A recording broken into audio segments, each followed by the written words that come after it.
안녕하십니까. 오늘의 말씀을 시작하겠습니다.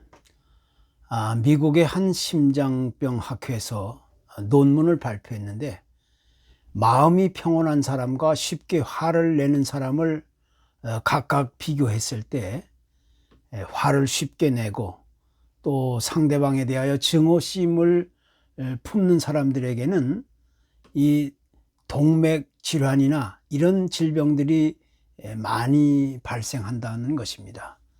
그래서 관상동맥과 같은 이 질환들을 성공적으로 예방하고 치료하기 위해서는 일반적인 약물 치료나 물리요법을 쓰는 것보다는 오히려 화를 쉽게 내거나 증오심을 품는 마음을 우선 잘 다스려야 한다, 이렇게 발표하게 됐습니다. 다시 말하면 자기 마음을 잘 다스릴 줄 알고 또 그에 따르는 심리적인 관리가 무엇보다 필요하다는 사실을 이야기하고 있는 것입니다.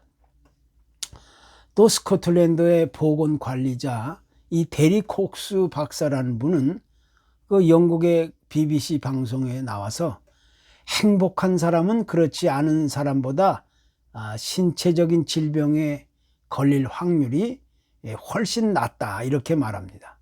자기 마음을 다스리고 행복을 추구하는 사람은 여러 가지 심장 질환이나 뇌졸중 같은 질병에 시달릴 위험이 그만큼 적다고 지적해 주고 있는 것입니다. 그래서 누구나 자기 마음을 잘 다스릴 줄 아는 것은 그 무엇보다 아주 소중한 사실이라는 것을 우리에게 이야기해 주고 있는 겁니다. 많은 신학자들이나 철학자들 또 수많은 그 지성인들은 인간의 행복과 불행은 어디서부터 시작되는가, 이런 제목을 가지고 아주 다양한 연구를 거듭하게 되었는데, 결론적으로 말해서 행복이란 무엇인지 그 정확한 결론을 찾아내지 못했다는 것입니다. 그런데 지혜의 왕이라고 불리는 이 구약의 솔로몬 왕은 인간의 행복과 불행의 정의를 쉽게 내리면서 이렇게 이야기합니다.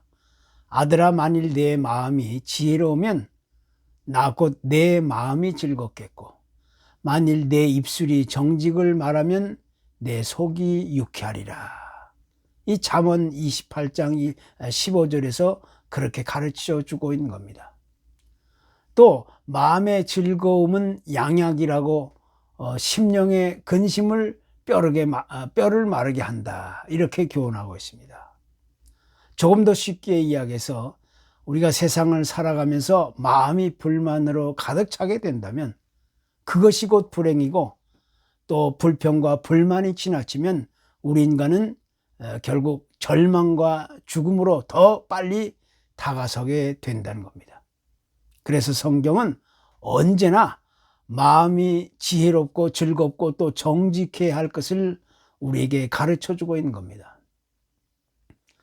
밀턴이라는 사람은 우리 인간의 마음이 세상을 천국으로 만들기도 하고 또 지옥으로 만들기도 한다, 이렇게 얘기합니다. 그래서 주님께서도 말씀하기를 천국은 내 마음속에 있다, 이렇게 교훈해 주셨습니다. 즉 나의 마음에 그 천국과 같은 세상을 만들 수도 있지만 또 그 마음이 지옥과도 같은 세상을 만들 수도 있다는 겁니다.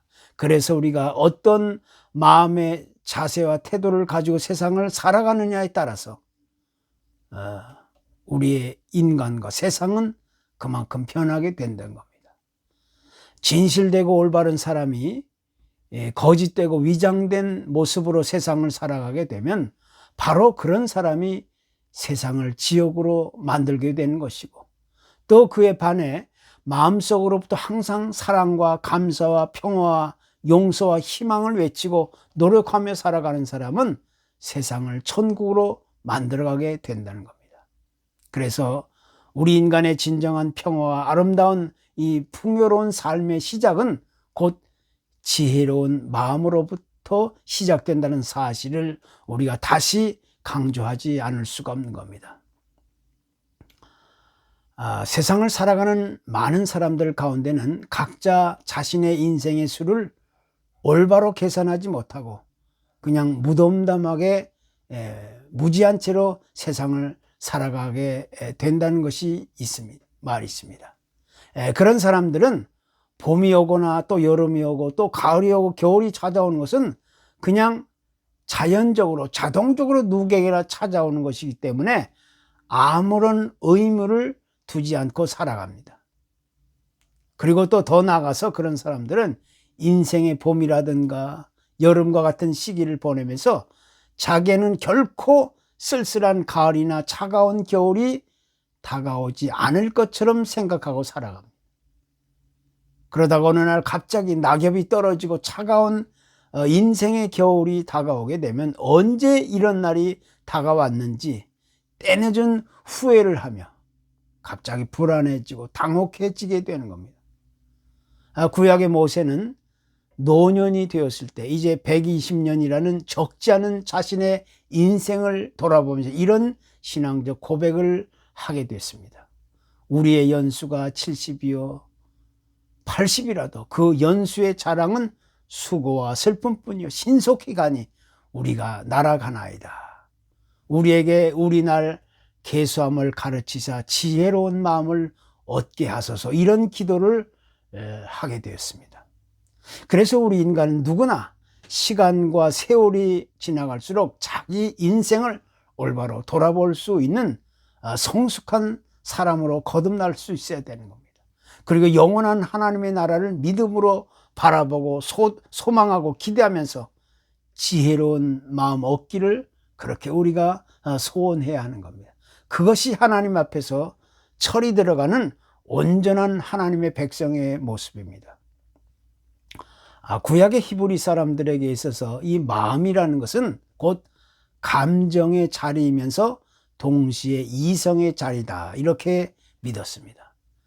그들은 또 우리 인간의 마음이란 지식을 저장하고 냉철하고 예리한 사고를 하는 기능이라고 믿고 있었습니다.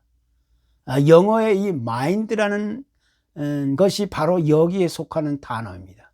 이 마인드에는 우리의 마음과 정서 혹은 생각이 담겨져 있는 자리입니다. 그래서 마음이란 감정과 이성의 자리라고 우리가 이야기하게 되는 겁니다. 뿐만 아니라 마음이란 감정과 이성의 자리이면서 동시에 그 사람의 의지가 머무는 자리라고 이야기합니다. 그래서 마음이 향하는 그 방향에 따라서 자신의 의지와 선택과 행동이 결정되고 각자의 인생 목표가 만들어지게 되는 겁니다. 그래서 전통적으로 우리 인간의 인격을 말하게 될 때 우리는 감정과 이성, 의지, 이 세 가지 요소를 이야기하게 되는 겁니다. 이 구약의 잠언은 모든 지킬 만한 것 중에 더욱 내 마음을 지키라, 이렇게 명령하고 있는데, 여기서 마음을 지킨다는 것은 곧 지혜를 지켜야 된다는 겁니다. 다시 말하면 우리의 마음이라는 그릇 안에 그 지혜를 담아야 한다는 겁니다. 그래서 이 마음과 지혜, 이 두 관계는 서로 때려야 뗄 수 없는 아주 밀접한 관계에 놓여 있는 것이고, 각자의 마음속에 이 아름다운 지혜가 채워지게 될 때 비로소 우리 인간 하나님이 허락해 주신 아름다운 축복의 삶을 누릴 수 있게 되는 겁니다. 구약의 이스라엘 백성들이 하나님의 놀라운 기적적인 은혜를 통해 이집트를 빠져나오면서 그들은 상상도 할 수 없었던 하나님의 위대하심을 경험하게 되었습니다. 그런데 그들이 이제 거친 광야를 지나게 되면서 그들은 하나님보다는 오히려 세상에서 눈에 보이는 것들, 육신적인 세상적인 것들을 바라보면서 하나님을 등지고 가볍게 여기게 되었습니다. 생각해보면 참으로 어리석고 미련한 사람들이었습니다.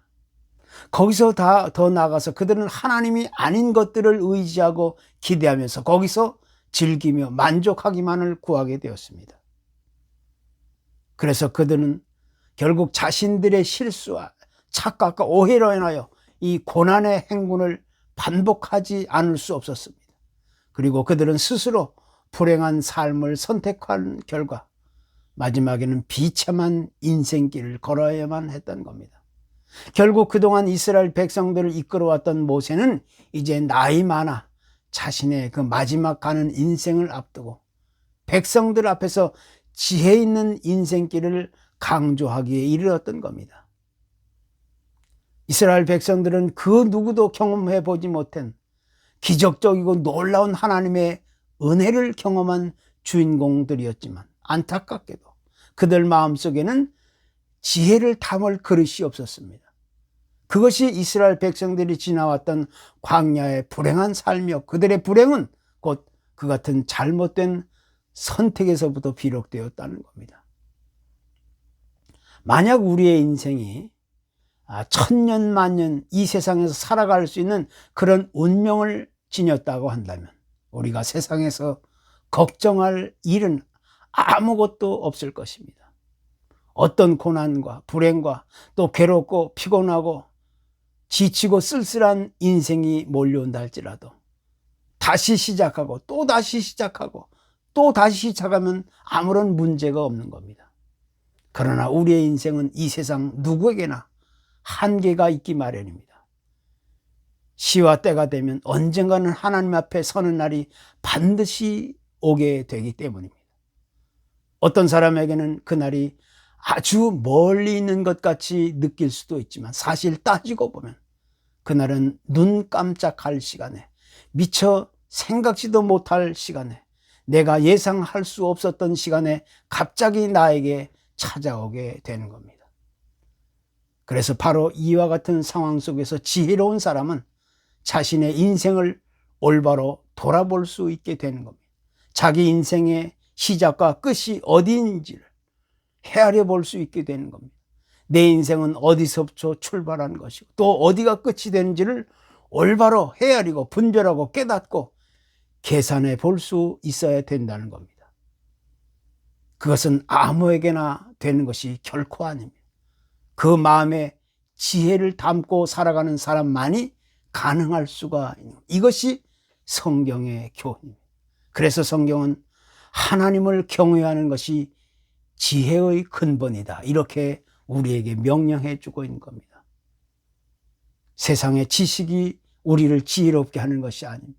세상의 경제적인 능력이 우리를 지혜롭게 하는 것이 아니라 세상의 인기와 출세와 성공이 우리를 지혜롭게 하는 것이 아니고 세상의 회형적인 어떤 화려하고 여유로운 삶이 우리를 지혜롭게 만드는 것이 결코 아닙니다.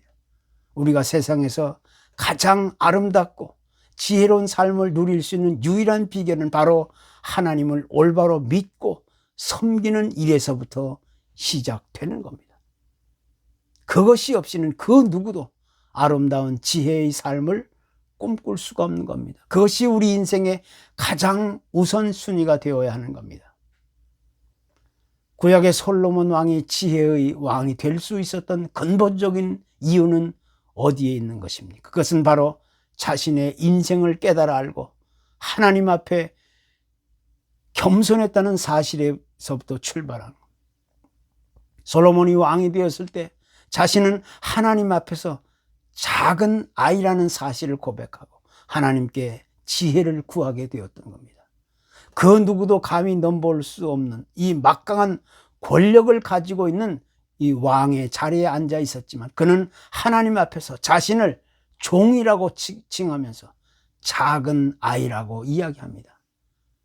자신이 아는 것이 아무리 많다 할지라도 자신의 소유가 아무리 크다 할지라도 자신의 지위와 명예가 아무리 높다 할지라도 그것은 하나님 앞에서 아무것도 아니라는 것이었습니다.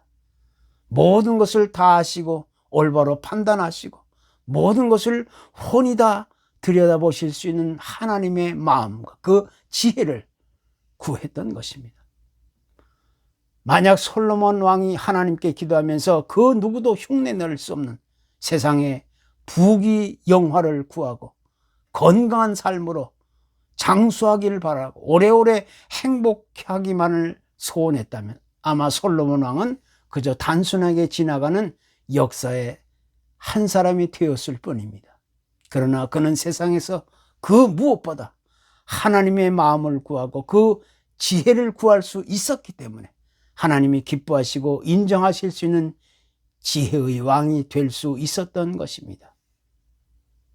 솔로몬 왕이 하나님께 구했던 것은 단순한 지혜가 아니라 그 지혜를 담는 마음이었습니다. 그것은 곧 귀담아 들을 수 있는 마음이라는 뜻입니다. 하나님 앞에서 올바로 귀담아 들을 수 있는 마음, 열린 마음, 그것이 곧 지혜로운 마음이라는 것입니다. 감사합니다.